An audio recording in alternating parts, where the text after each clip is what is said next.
నేను నిన్న పెట్టిన డే 1 బిజినెస్ వీడియోలో నాకు ఒక కామెంట్ అయితే వచ్చింది డైరీ ఫార్మింగ్ గురించి చెప్పమని చెప్పి. బేసిక్‌గా డైరీ ఫార్మింగ్ అంటే చాలా ఇన్వెస్ట్‌మెంట్‌తో కూడుకున్న పని అని చెప్పేసి అందరూ అనుకుంటారు. బేసిక్‌గా ఓ షెడ్ వచ్చేసి 72 ఫీట్ పొడవు అండ్ 24 ఫీట్ వెడల్పు ఉన్న షెడ్‌లో అయితే మనం 40 ఆవుల వరకు దాదాపు మనం డైరీ ఫార్మ్‌లో అనేది పెంచొచ్చనమాట. ఫస్ట్ ఇన్వెస్ట్మెంట్ పెట్టేటప్పుడు మనకి ఎవరికైనా కష్టంగానే ఉంటుంది. సో, ఇన్వెస్ట్మెంట్ పెట్టిన 1 ఇయర్ తర్వాత అయితే నీకు ప్రాఫిట్స్ అనేవి డైరీ ఫార్మ్ నుంచి అన్నీ నీకు సేవింగ్స్ అనేవి జరుగుతాయి. ప్రాఫిట్స్ అనేవి ఉంటాయి. సో, ఇది బేసిక్‌గా ఇప్పుడు ఇందులో ఏంటంటే ఫర్ ఎగ్జాంపుల్ ఒక 10 కౌస్ పెట్టామనుకోండి. ఒక ఆవు వచ్చేసి morning 5 litres and evening 5 litres ఇస్తుంది. సో, బేసిక్‌గా పర్ డేకి ఒక ఆవు 10 లీటర్స్ ఇస్తుంది ఎగ్జాంపుల్‌గా తీసుకుంటే. సో, అలా మనం ఒక 10 ఆవులు లెక్కేసుకుంటే ఒక 100 లీటర్లు. మార్కెట్‌లో దాని ప్రైస్ ఎంతుంది? ఒక 40 రూపీస్ పెట్టుకుందాం. ఒక లీటర్ 40 రూపీస్ పెట్టుకుందాం. 40 ఇంటూ 100 వేసి అది ఎంత అవుతుందో కింద కామెంట్ చేయండి. మనం డైరీ ఫార్మ్ పెట్టేటప్పుడు మనం 10 చోట్లకెళ్ళి దాని గురించి కనుక్కోవాలి.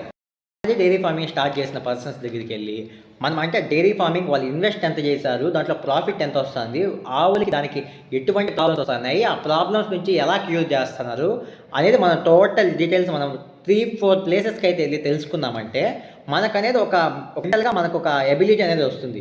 ఓకే, మనం ఇలా ఇంకా ధైర్యంగా స్టార్ట్ చేయొచ్చు, ఇలా ఉంటుంది సిచ్యువేషన్ మార్కెట్లో అనేది మనం తెలుసుకోగలుగుతాం. షెడ్‌కి, ఆవులకి మొత్తానికి కలిపి అప్రాక్సిమేట్లీ 10-20 లాక్స్ అయితే అవుతుంది కన్ఫర్మ్‌గా. ఇక్కడ మెయిన్ పాయింట్ ఏంటంటే ఇందులో మనం వర్క్ చేయడానికి వర్కర్స్‌ని అయితే పెడతాం. సో, వర్క్ చేయలేనప్పుడు మనమే చేసుకోగలిగే సత్తా ఉన్నప్పుడే, ఆ ఎబిలిటీ మనకున్నప్పుడే మనం డైరీ ఫార్మింగ్ అనేది స్టార్ట్ చేయాల్సి ఉంటుంది. చాలామంది ఏమనుకుంటారంటే ఒక ఏజ్ వచ్చిన తర్వాత డైరీ ఫార్మింగ్ స్టార్ట్ చేసేయాలి, మష్రూమ్ బిజినెస్ పెట్టేయాలి, ఇలా చాలా బిజినెస్ అనుకుంటారు. సో, యాక్చువల్‌గా ఏంటంటే ఇప్పుడు నేను ఆ ఏజ్‌లో ఉన్నాను కాబట్టి నాకు అలానే అనిపిస్తుంది. సో, యాక్చువల్‌గా ఏంటంటే ఏది పెట్టాలన్నా మనం దానికి ఒక ప్రాపర్‌గా దాని గురించి మొత్తం డీటెయిల్స్ అనేది తెలుసుకొని ఒకవేళ వీలైతే మనమే ఎవరైనా డైరీ ఫార్మింగ్ అనేది చాలామంది స్టార్ట్ చేసింటారు.